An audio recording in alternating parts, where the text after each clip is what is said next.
Good morning students.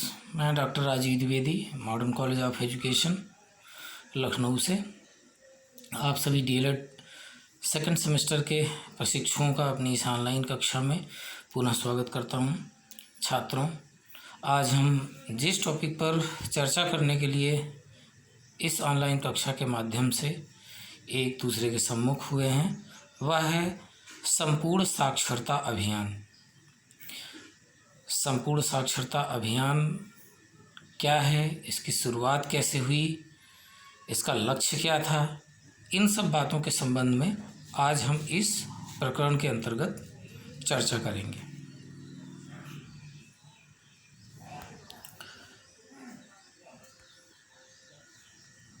छात्रों, संपूर्ण साक्षरता अभियान की अगर हम बात करते हैं तो संपूर्ण साक्षरता अभियान 5 मई सन 1988 को राष्ट्रीय साक्षरता मिशन की स्थापना,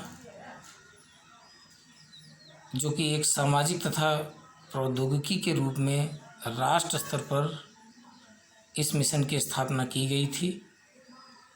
इसका उद्देश्य यह था कि वर्ष 2007 तक साक्षरता का कम से कम 75% लक्ष्य प्राप्त कर लेना था।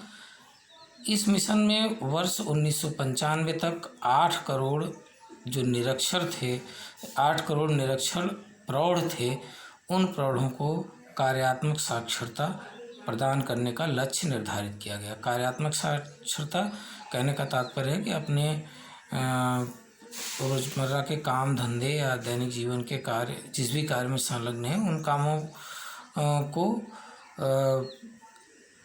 भली प्रकार से कर पाने में सक्षम हो पाए, ऐसे कार्यात्मक साक्षरता प्रदान करने का लक्ष्य निर्धारित किया गया। राज्य स्तर पर भी उसी के अनुरूप राज्य साक्षरता मिशन प्राधिकरण का गठन किया गया। देश में राष्ट्रीय साक्षरता मिशन के अंतर्गत संचालित संपूर्ण साक्षरता अभियान प्रौढ़ शिक्षा के लिए उसकी सफलता से यह तथ्य सामने आया कि संपूर्ण साक्षरता की प्राप्ति कठिन है किंतु असंभव नहीं है। 16 जनवरी 1999 में राष्ट्रीय साक्षरता मिशन की स्थापना के बाद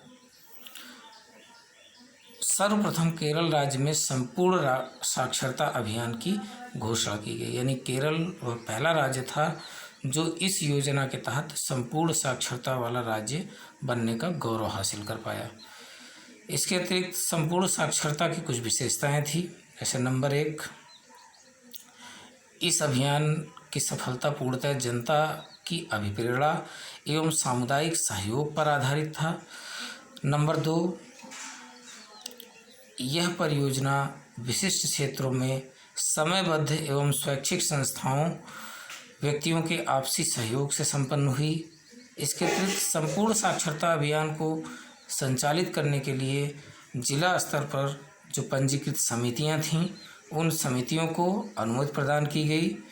इसके अतिरिक्त इस कार्यक्रम में बाहरी लक्ष्यों को सम्मिलित नहीं किया गया, अपितु लक्ष्यों की पूर्ति स्थानीय स्तर पर सर्वे कराकर उसके आधार पर संपन्न की गई। कार्यक्रम संचालन में कुछ उत्तरदायी अभिकरण थे, उनके विषय में भी इसमें जान लेते हैं। नंबर 1, जिला शिक्षा समितियां थीं। संपूर्ण साक्षरता अभियान का संचालन सामान्यतः जिला साक्षरता समितियों द्वारा किया जाता है। इस समिति की साधारण सभा के अध्यक्ष, प्रभारी जो मंडलीय मंत्री तथा समिति के कार्यकारिणी के सभापति जिलाधिकारी होते हैं। इसके अतिरिक्त कुछ स्वैच्छिक संगठन भी इसके उत्तरदायी अभिकरण के रूप में सक्रिय थे। स्वैच्छिक संगठन भी जिला शिक्षा समिति के प्रति उत्तरदायी होते हैं। स्वैच्छिक संगठनों को क्षेत्रीय जनता का 100% तथा प्रशासनिक लागत का 75% भारत सरकार द्वारा अनुदान के रूप में दिया जाता था। अन्य अभिकरण भी थे इसमें।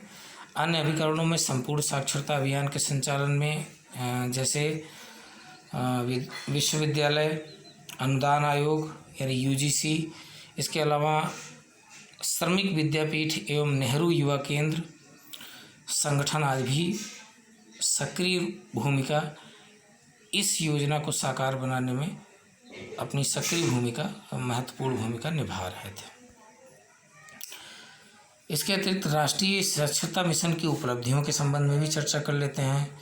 साक्षरता अभियानों से समाज में समानता और सामाजिक न्याय को बढ़ावा देने में सहायता मिलती है और ये वैज्ञानिक अभिरुचि व तरक्की की महान गंगा जमुनी संस्कृति और अनेकता में एकता के बारे में जागरूकता उत्पन्न करने में सहायक भी सिद्ध हुए हैं।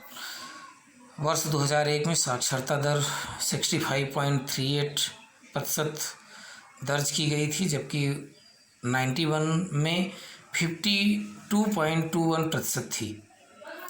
तो 31 मार्च 2010 तक 10.229 करोड़ व्यक्तियों को साक्षर बनाया गया। स्त्री साक्षरता दर में पिछले दशक में 14.8% की वृद्धि हुई और यह 39.3 से बढ़कर 54.16% हो गई, जबकि पुरुष साक्षरता की दर की जो वृद्धि दर 64.1% से बढ़कर 75% हो गई। स्त्री पुरुष समानता और महिला अधिकारिता की भी इसमें चीज़ें दृष्टिगत हो रही हैं, क्योंकि लगभग 60% भाग लेने वाले लाभार्थी स्त्रियां ही इसके अंतर्गत थीं।